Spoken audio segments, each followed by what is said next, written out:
Olá pessoal, bem, vamos agora para nossa videoaula de encerramento desse capítulo 1, que é o capítulo que trata sobre pensamento lógico, certo? Só refrescando a memória de vocês, no livro-texto que eu estou adotando, o autor ele agrupa os assuntos nos capítulos a partir de uma determinada linha mestra, né? Então esse primeiro capítulo ele chama de pensamento lógico, ele trata sobre lógica proposicional, lógica de predicados e a lógica e matemática e as demonstrações. Então são todos assuntos relacionados à questão de lógica. No próximo capítulo, que será a nossa próxima unidade, a gente já vai trabalhar com o pensamento relacional. Bom, mas vamos aqui para o nosso assunto. Nesse nosso vídeo agora, finalmente vocês vão compreender, né, vão começar a compreender o que são demonstrações. Como fazer uma demonstração? É importante comentar com vocês, inicialmente, que, em geral, essa história de construir demonstrações é algo que tira o sono de muito estudante de matemática discreta. Talvez é um dos pontos mais desafiadores da matemática discreta. Vocês podem perguntar a colegas que fizeram essa disciplina em outros cursos, em outras instituições de ensino superior, que em geral a turma reclama muito, dizer, a demonstração é um negócio difícil e tal, tá certo? Bem, a gente vai ver aqui 3 tipos de demonstração e futuramente nós vamos ver mais uma, que é a demonstração por indução. Existem somente esses 4 tipos de demonstração? Não, existem muitos outros tipos de demonstração. Acho que se você procurar no YouTube, você vai até encontrar mini cursos ou cursos que ensinam vocês a fazerem demonstrações dos mais diferentes tipos, tá certo?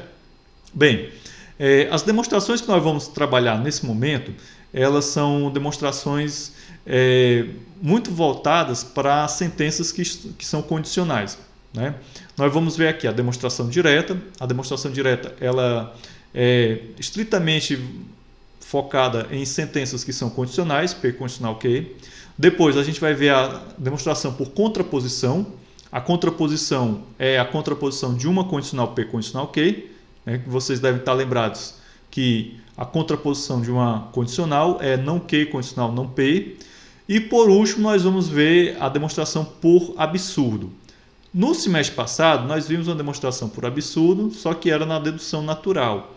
Mas a essência é praticamente a mesma. Não vai mudar muita coisa, mas a essência é a mesma. Tá certo? Bem, então vamos aqui para a nossa primeira demonstração. Certo? Vamos aqui os slides. Bem, vamos lá para compreender o que é uma demonstração direta. Uma demonstração direta, de acordo com o nosso autor, ela segue a seguinte estrutura. Então aqui eu tenho uma sentença A, né? Sentenças intermediárias B1 até Bn. Observem que B1 é consequência lógica de A, B2 por sua vez é consequência lógica de B1 e Bn é consequência lógica de Bn menos 1 e o C, que é a nossa conclusão, acaba sendo consequência lógica de Bn. Se o C é consequência lógica de Bn, né, visto que cada uma dessas instruções aqui, cada uma dessas proposições, uma é consequência lógica da outra, eu posso tranquilamente afirmar que C é consequência lógica de A, ou que A implica C.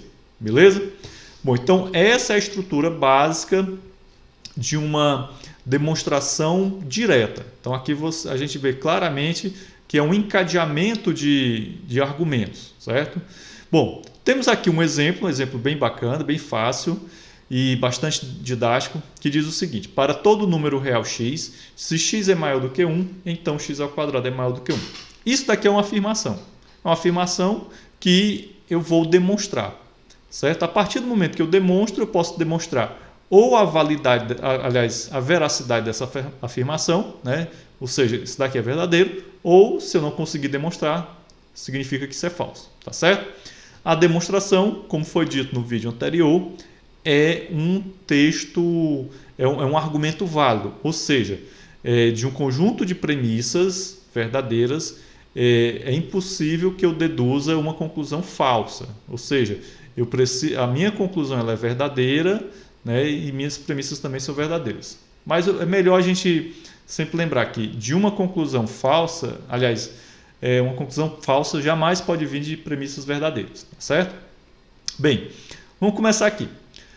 A primeira frase da minha demonstração, ela diz que o x é o número real, ou seja, estou definindo o x, ele pertence a que domínio, certo? Aqui conjunto universo, e suponho x maior do que 1. Observe que esse x maior do que 1 ele aparece bem aqui. E vejam também que na minha afirmação, né, eu tenho aqui essa afirmação, ela pode ser representada como uma sentença da lógica de predicados, como vocês vão ver agora aqui na nossa lousa. Então, pessoal, como vocês podem observar aqui, né, na nossa lousa, aquele para todo x está aqui bem bonitinho no nosso quantificador universal. Se x é maior do que 1, né, então aquela primeira propriedade é isso daqui, certo? Então, x ao quadrado é maior do que 1. Então, tranquilamente, vocês observam que aquela afirmação ela está na forma de uma condicional quantificada universalmente. Beleza? Bem, vamos voltar aqui para o nosso slide para a gente continuar a entender a nossa demonstração. Então, nós temos aqui, ó, a partir desse ponto, eu começo a trabalhar um pouco de álgebra. E aí vem um ponto que é um tanto complicado para muitos estudantes que começam a fazer demonstração. Para você fazer boas demonstrações, é necessário que a sua bagagem matemática esteja boa, né? Que você tenha uma boa bagagem matemática. Ou seja, muita coisa que você aprendeu lá no ensino fundamental e no ensino médio vai ser usado aqui. Algumas álgebras simples, coisas como, por exemplo, produtos notáveis, né? Então a gente vai utilizar aqui. Ou seja, como eu havia falado, a bagagem matemática que você construiu ao longo da sua vida escolar será utilizada aqui também, tá bom? Então vamos lá. Ele começa dizendo o seguinte: multiplicar ambos os lados dessa desigualdade por um número positivo preserva a desigualdade. Essa afirmação aqui é algo que vocês viram anteriormente lá no ensino fundamental, até mesmo no ensino médio. Assim, podemos multiplicar ambos os lados por x e obter x ao quadrado maior do que x. Então, o que é que nós fizemos aqui? Nós pegamos esse x maior do que 1, multiplicamos ambos os lados por x. Vamos lá para a nossa lousa, que aí fica mais interessante a gente acompanhar, tá certo? Então, pessoal, como vocês podem ver aqui, a nossa desigualdade está aqui, ó, x maior do que 1. Eu multipliquei esse 1 por x, multipliquei esse x pelo próprio x.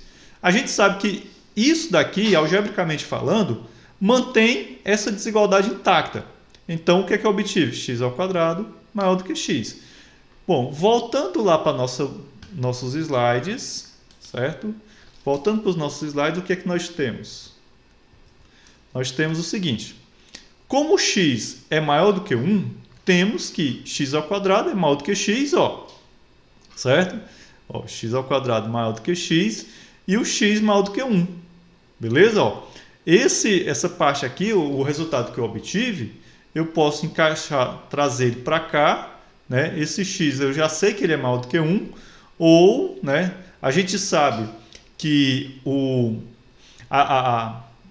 esse operadorzinho aqui, né, o maior que, ele é transitivo, né? A gente sabe da transitividade da relação maior que. Então, se x ao quadrado é maior do que x e x é maior do que 1, logo x ao quadrado é maior do que 1, que é justamente a conclusão da minha afirmação, certo?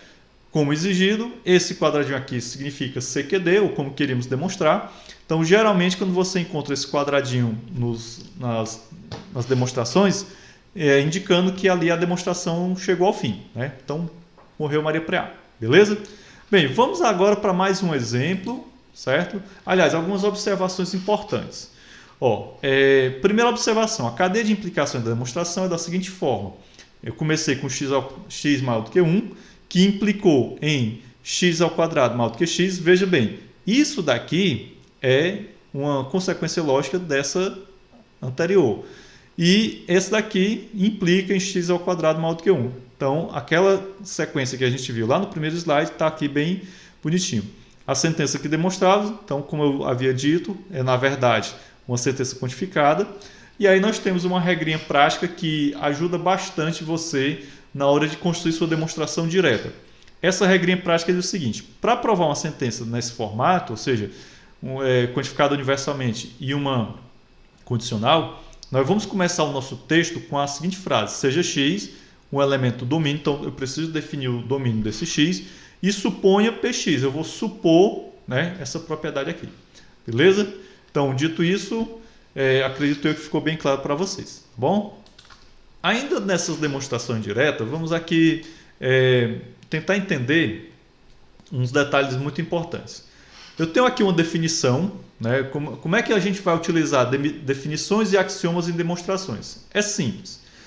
Vamos supor que eu tenho aqui uma definição que diz o seguinte, que um número inteiro x divide o número inteiro y se existe algum número inteiro k tal que y é igual a kx, certo? Então, estou dizendo que x divide y se existe um inteiro k tal que o y vai ser igual ao x multiplicado por k. Então, aqui eu estou dizendo que x divide y se isso daqui for verdadeiro, certo? Então, se o y for igual ao x vezes um k qualquer, tá certo? Bem, e aqui eu tenho um axioma. Esse axioma diz que se a e b são números inteiros, então a mais b e a vezes b também são. Coisa que a gente viu lá na álgebra booleana, certo? E com outra carinha, tá bom? Bom, gente, então, quando a gente utiliza definições e axiomas no processo de demonstração, em geral, nós vamos fazer o seguinte, né? Eu tenho uma sentença dada, eu vou pegar uma determinada definição, a partir dessa definição eu vou obter uma fórmula algébrica, né? Eu vou fazer uma manipulação algébrica e dessa fórmula algébrica que eu tenho, eu vou obter uma nova fórmula algébrica, tá certo? E a partir dessa fórmula algébrica eu vou me valer de uma definição e, por fim, eu vou chegar na sentença que eu quero demonstrar, tá bom? Então, esse é o caminho que a gente faz quando nós estamos trabalhando a demonstração que envolve definições e que envolve axiomas, né? Que envolve um trabalho algébrico um pouco mais elaborado. Beleza? Entendido aqui? Então, aqui, ó, sentença dada, definição, fórmula algébrica, uma manipulação algébrica. A partir dessa fórmula, nós vamos desenvolver uma nova fórmula. Vamos, a partir dessa nova fórmula, chegar a uma definição que, por fim, nós chegamos na sentença a ser demonstrada. Tá certo? Bem, dito isso, vamos agora para um próximo exemplo. Gente, nesse exemplo aqui, nós temos o seguinte, ó, eu quero provar essa sentença. Para todos os inteiros A, B e C, se A divide B e A divide C, então A divide A mais C. Vamos voltar aqui para o nosso slide anterior, para que vocês possam entender bem essa questão aqui do que eu estou querendo dizer. Então, nós temos aqui a definição de divide. A definição de divide diz que x divide um inteiro y se existe algum número inteiro k, tal que x é igual a k vezes x. Então, vejam bem aqui. Ó. Nesse caso, eu estou aqui A divide B e A divide C, certo? Então, A divide B e A divide C, a operação de divisão foi definida anteriormente, tá certo? Vamos ver aqui, ó. Temos aqui uma demonstração direta, ok? Ó, se A, então, já está de acordo com aquela demonstração direta. Vamos empregar aquela regra prática, ó, sejam dados os números inteiros A, B e C e suponha A divide B e A divide C, de acordo com a regra prática. Então, a partir daqui eu começo as minhas sentenças derivadas. Então, pela definição anteriormente apresentada, existe um inteiro K1, né, tal que B é igual a K1 vezes A, e existe um inteiro K2, tal que C é igual a K2 vezes A. Por que eu estou usando K1 e K2? Por que eu não utilizo somente K? Né? Porque aí eu teria o mesmo número. E aí, se eu utilizasse o mesmo K, eu diria que B é igual a C, e aí não daria certo. Tá bom? Então, a gente supõe que esse A, B e C são inteiros distintos. Bem, uma vez que eu fiz isso, ó, o que é que eu estou fazendo aqui? Eu estou empregando a definição de divide, certo? De acordo com aquele esquema que a gente viu aqui, ó. Eu peguei a definição. Agora o que é que nós vamos fazer? Nós vamos construir uma nova fórmula algébrica, que é o seguinte. Veja bem, a partir daqui, eu construí essa nova fórmula algébrica. B mais C é igual, ó. Quem é o B? Quem é o C? B é igual a K1 vezes A e o C é igual a K2 vezes A. Então, se eu pegar B mais C, essa igualdade aqui é válida, correto? Então, B mais C é igual a K1 vezes A mais K2 vezes A. Faltou o A aqui. Isso daqui, eu posso colocar o A em evidência e vai ficar igual a K1 mais K2 vezes A, correto? Pronto, dito isso, né, eu terminei? Não, vejam bem, ó, o que é que eu fiz aqui? Eu apresentei uma nova fórmula, fiz uma manipulação algébrica e agora eu tenho, né, eu peguei uma fórmula, fiz uma manipulação algébrica e apresentei uma nova fórmula. Então, essa minha nova fórmula aqui, beleza. Agora, o que nós vamos fazer? Nós vamos agora fazer disso daqui uma definição e, utilizando o axioma que a gente viu anteriormente, né, esse axioma aqui, que diz que se A e B são números inteiros, então A mais B e B vezes A também o são. Ora, de acordo com o axioma visto anteriormente, K1 mais K2 é um número inteiro. Assim, A divide B mais C pela definição. Ou seja, chegamos aqui aos finalmente daquilo que eu queria definir, aliás, que eu queria demonstrar, que é justamente, ó, esse quadradinho aqui, que é a sentença que eu desejo demonstrar. Ok? Bom, gente, então, dito isso, a gente conclui aqui a parte de demonstração direta e agora a gente já passa para uma próxima demonstração. Bom, vamos agora para o nosso segundo método de demonstração, que é a demonstração por contraposição. A gente tem que lembrar sempre que nós estamos trabalhando com demonstrações que, a princípio, são condicionais. A demonstração direta era uma condicional, como vocês viram muito claramente, e agora a gente vai trabalhar com a demonstração por contraposição, que também é uma condicional. Vocês devem lembrar que no semestre passado, quando eu apresentei para vocês o conceito de equivalência lógica, uma das equivalências que eu mostrei para vocês foi a contraposição de uma condicional, que é não Q condicional não P. Ou seja, se eu tenho uma condicional P condicional Q, a contrapositiva dela, eu pego o meu consequente e nego e transformo ele em antecedente, pego o antecedente, nego e transformo ele em consequente. E aí eu tenho a minha contrapositiva. Bom, olhando aqui para o nosso slide, nós temos o seguinte. Uma demonstração por contraposição é uma sequência de conclusões justificadas culminando em não P. Ou seja, às vezes quando a gente está tentando... o seguinte, às vezes quando a gente está construindo uma demonstração direta, nós podemos estar tendo uma dificuldade, ou seja, não tá conseguindo fluir através da demonstração direta. Então, o que é recomendável? Bom, se a coisa está ficando difícil, vamos tentar uma demonstração por contraposição. Ou seja, eu vou começar a minha demonstração negando a minha conclusão e o que eu vou obter, né, o que eu desejo obter é a negação daquilo que era o meu antecedente se eu fosse tentar fazer uma demonstração direta. Tá certo? Bem, vamos entender aqui através do exemplo que vai ficar muito mais fácil. Mas antes da gente ver o exemplo, vamos para a nossa regra prática. Então, para provar uma sentença nessa forma, né, que é uma condicional, nós vamos começar a demonstração com a frase seja x um elemento do domínio, tal e qual era na demonstração direta, e suponha não que x. Então, veja que eu estou supondo a negação da minha conclusão.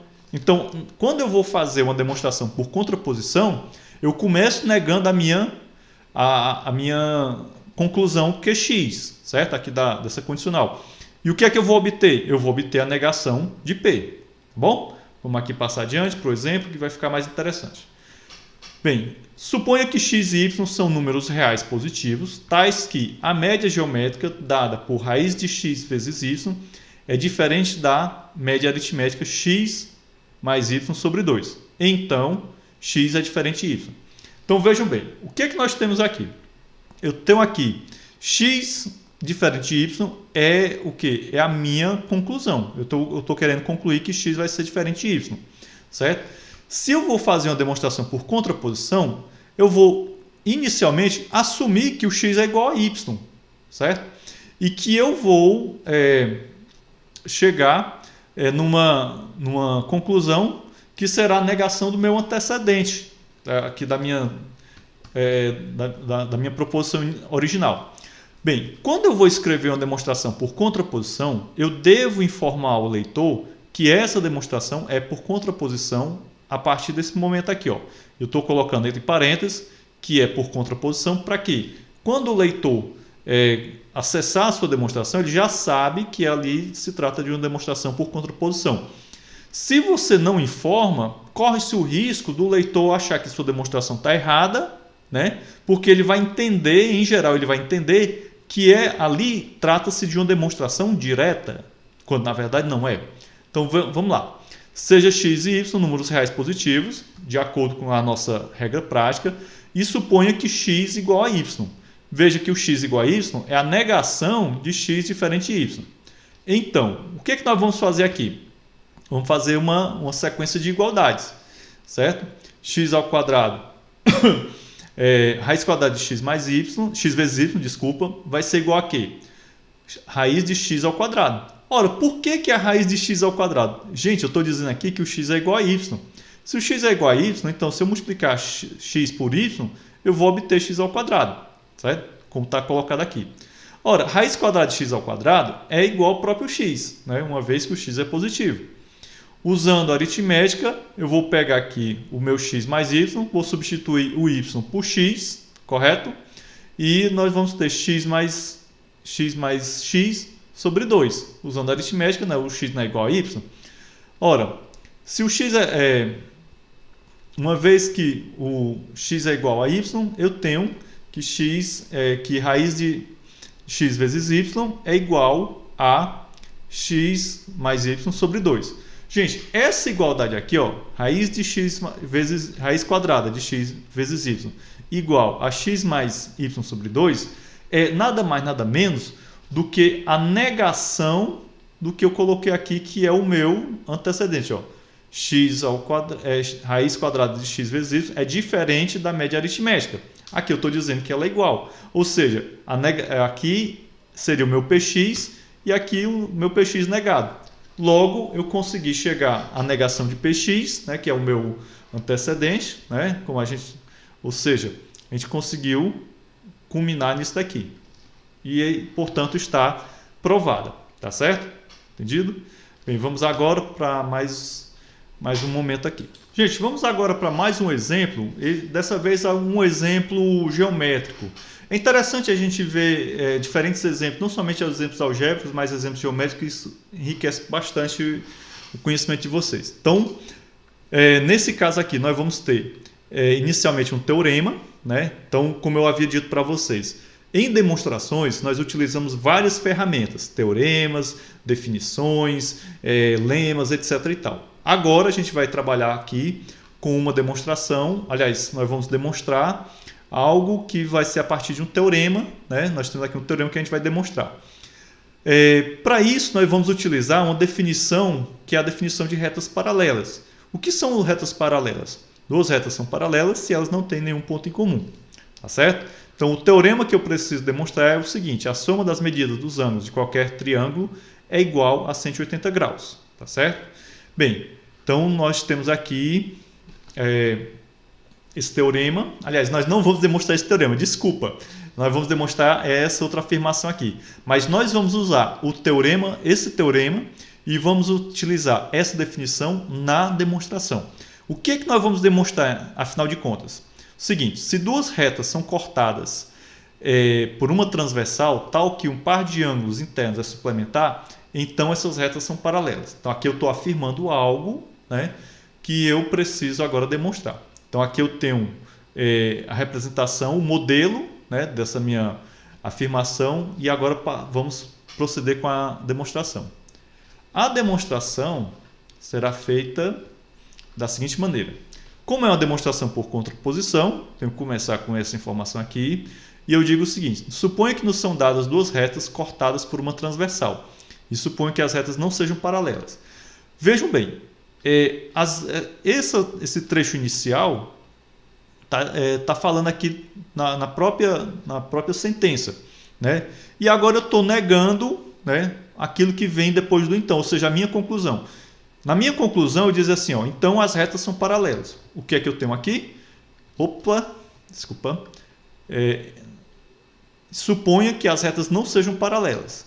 Bem, se eu estou supondo que elas não sejam paralelas, significa o quê? Né? Então, pela definição de retas paralelas, as retas se cruzam, certo? Vamos ver aqui a definição de reta paralela. São retas que não têm um ponto em comum. Se eu estou dizendo que elas são paralelas, então elas vão se cruzar e elas vão ter um ponto em comum, correto? Sem perda de generalidade, suponha que elas se cruzam do lado direito no ponto X. Olha, essa expressão sem perda de generalidade quer dizer o seguinte: tanto faz eu dizer que elas cruzam do lado direito em um ponto X, como dizer que elas cruzam no lado esquerdo em um ponto X. Isso não vai comprometer a generalidade da nossa demonstração, certo? Ora, se eu tenho aqui um ponto X, significa o quê? Que essas retas, elas se cruzam e elas estão formando o quê? Né? Estão formando aqui um triângulo. Pelo teorema, que teorema é esse?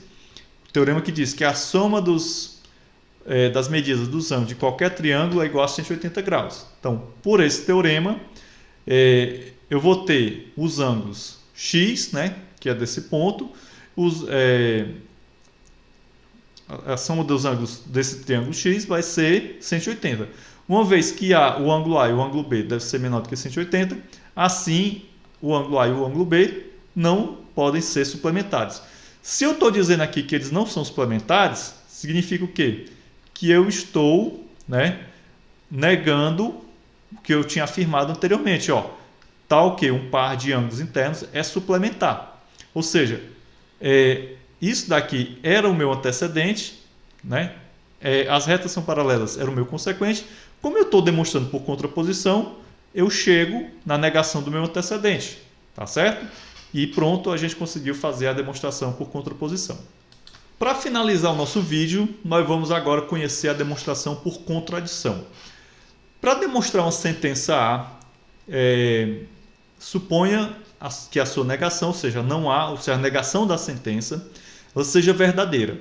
Então, a gente vai argumentar como se fosse uma demonstração direta, né? Até a gente alcançar o quê? Uma sentença que a gente saiba que é falsa, ou seja, até a gente encontrar uma contradição. Então, vejam bem, na demonstração por contradição, certo? Nós vamos começar negando a sentença que eu quero demonstrar. A gente nega, mas a gente assume que essa negação é verdadeira. E aí, a partir daí, nós vamos construir uma demonstração direta, aliás, uma demonstração como se fosse uma demonstração direta, até que a gente vai encontrar uma sentença que a gente sabe que é falsa, ou seja, que a gente vai encontrar uma contradição. Qual é a nossa regra prática? Nossa regra prática diz o seguinte: suponha ao contrário que não há, certo? Então, essa é a nossa regra prática, tá bom? E aí a gente vai argumentar como se fosse uma demonstração direta. Vamos aqui para um exemplo, que aí fica mais claro. Bem, em geometria euclidiana, demonstra se duas retas compartilham uma perpendicular em comum, então as retas são paralelas. Olha, veja bem, aqui é minha afirmação que eu quero demonstrar. Se duas retas compartilham uma perpendicular em comum, então essas retas são paralelas. Ora, esse teorema aqui, ele está na seguinte forma. Olha como é importante a lógica de predicados. Para tudo x, para tudo y, se x e y satisfaz C, ou seja, se elas compartilham uma reta perpendicular em comum, então x e y satisfaz P, que é o predicado que diz que elas são paralelas. Correto? Então vamos lá. Como eu acabei de dizer, CXY significa que x e y possuem um perpendicular comum. O predicado P significa que x é paralelo a y. Então, a negação disso daqui seria uma sentença nessa forma aqui. Tá certo? Existe um x, existe um y, tal que x e y possuem um perpendicular comum e x e y não são paralelas. Certo? Essa fórmula aqui foi obtida a partir da negação dessa outra. Vocês podem fazer em casa, a título de exercício, essa demonstração, beleza? Bem, vamos agora para a nossa demonstração. A demonstração ela é relativamente simples. Ó. Suponha ao contrário, outra coisa. Como é uma demonstração por contradição, eu preciso informar, né, para o meu leitor que ele vai ler uma demonstração por contradição, da mesma forma que eu informava na demonstração por contraposição. Tá bom? Então aqui, por contradição, certo? Suponha ao contrário que a reta AB é uma perpendicular comum para as retas AC e BD. Certo? Então vamos voltar lá no nosso exemplo, né? Então ele está dizendo aqui, ó, nesse caso aqui eu estou negando toda essa minha fórmula, tá certo?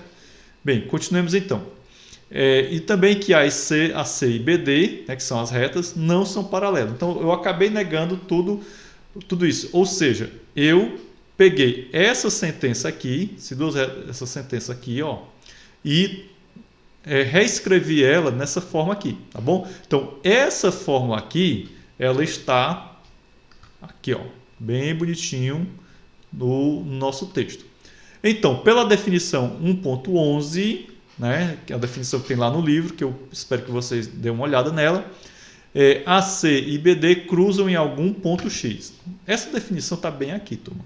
Certo? Aliás, não, tá não, desculpa, eu pensei que eu tinha colocado no slide, mas vocês procuram no livro a definição 1.11. Qualquer coisa, no nosso momento síncrono, eu volto para cá também. AC e BD cruzam em algum ponto X. Então, o triângulo ABX tem dois ângulos retângulos e um terceiro ângulo com medida diferente de zero, o que contradiz o teorema 1.2. Ok?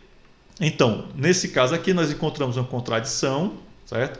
Esse teorema 1.2 está bem aqui. Está aqui, gente, a definição 1.11 e o teorema 1.2 a gente encontra aqui nesse slide 17. Esse slide vai estar disponível para vocês lá no sistema acadêmico, então vocês podem acompanhar bem direitinho esse vídeo através dos slides também, tá certo?